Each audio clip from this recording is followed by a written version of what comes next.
Hello children, how are you all? I hope you all are doing really good. तो आओ बच्चों, अपना general knowledge बढ़ाते हैं और स्टार्ट करते हैं हमारा अगला चैप्टर जो कि है पैटर्न प्ले।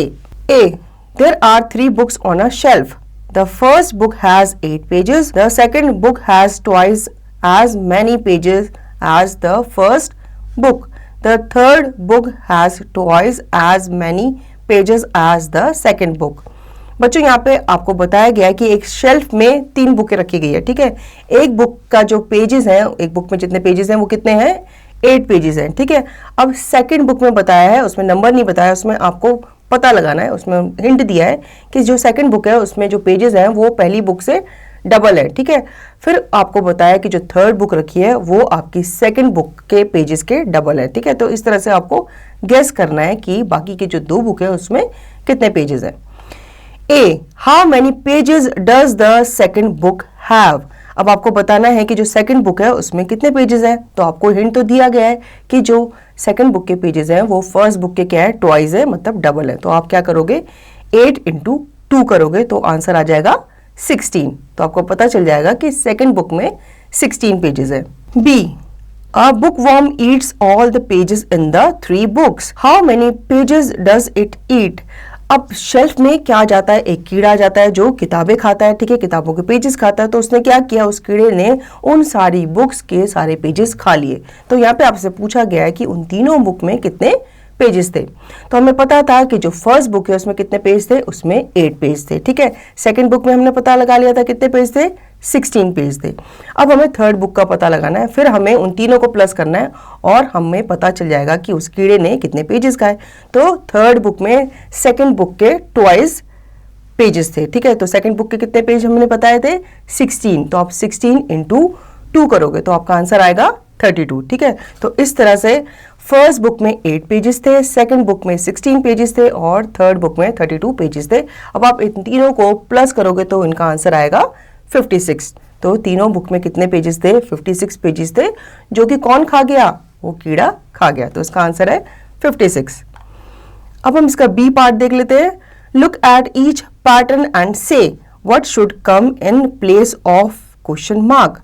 अब आपको यहाँ पे कुछ पैटर्न्स दिए गए हैं और उनके नीचे कुछ ऑप्शन आपको दिए गए हैं, ठीक है। आपको उन पैटर्न को समझना है, फॉलो करना है और फिर जो करेक्ट आंसर है नीचे उसको क्वेश्चन मार्क की जगह पे लिखना है। पहले आप देख रहे हो आपको एक स्लीपिंग लाइन दी गई है, ठीक है। फिर उसके स्लीपिंग लाइन के साथ आप देख रहे हो आपको एक स्टैंडिंग लाइन दी गई है। अब आपको दिख रहा है थर्ड में आपको स्लीपिंग लाइन बड़ी हो गई है, मतलब उसको ही आगे क्या कर दिया? एक्सटेंड कर दिया है, उसके ऊपर एक स्टैंडिंग लाइन है, ठीक है। तो इसमें अब कौन सा पैटर्न आएगा? इसमें आएगा पैटर्न सी, क्योंकि ये क्या बना रहा है? ये एक प्लस का साइन बना रहा है, ठीक है। प्लस कैसे बनता है? पहले आप एक स्लीपिंग लाइन खींचते हो, फिर उसके ऊपर एक स्टैंडिंग लाइन खींचते हो, फिर उसको कहाँ लेके जाते हो? नीचे लेके जाते हो, तो वो क्या बन जाता है? प्लस बन जाता है। तो उसका करेक्ट आंसर है सी। तो बच्चों अपनी सेकंड फिगर देख लेते हैं हम लोग। यहाँ पे बॉक्स के अंदर आपको ए, सी और ई लिखा हुआ है। अब आपको क्वेश्चन मार्क वाली जगह को फिल करना है। अगर आप इस पैटर्न को समझोगे तो आप देखोगे ए के बाद बी को मिस किया है, सी लिखा है, सी के बाद डी को मिस किया है, ई लिखा है। तो ऐसे ही आप क्या करोगे? ई के बाद एफ को मिस करोगे और जो क्वेश्चन मार्क है वहां पे क्या लिखोगे? जी लिखोगे, ठीक है। तो इसका करेक्ट आंसर है ऑप्शन सी, जो कि है जी, ठीक है। इस तरह से आपका पैटर्न कंप्लीट हो जाएगा। तो बच्चों थर्ड फिगर पे आते हैं। यहाँ पे आप देख रहे हो आपको 4 जो वॉच है उसके फेसेस दिए गए हैं, ठीक है। सबसे पहले में आप देख रहे हो कि आपको 3 o'clock दिखाया है, सेकंड फिगर में आपको 6 o'clock दिखाया है और थर्ड फिगर में आपको 9 o'clock दिखाया है। अब आपको इन तीनों जो ऑप्शन है उसमें से गेस करके बताना है कि जो फोर्थ ऑप्शन है, मतलब जो फोर्थ वॉच है उसमें क्या टाइम आप शो करोगे। तो आप इस पैटर्न को देखोगे तो इसमें आप देखोगे आपको 3 आवर्स का गैप दिखाया है, ठीक है। जैसे इसमें 3 बज रहे हैं, इसमें 6 o'clock हो रहे हैं और इसमें 9 o'clock हो रहे हैं। तो 9 के 3 आवर्स बाद क्या बचता है? 12 बचता है, मतलब इसमें 12 o'clock आप दिखाओगे। तो इसका जो करेक्ट आंसर है वो है ऑप्शन ए, ठीक है। तो आप ऑप्शन ए पे टिक करोगे। अब आते हैं अपनी फोर्थ फिगर पे, ठीक है। इसमें आप देख रहे हो ट्रायंगल है बना हुआ, ठीक है।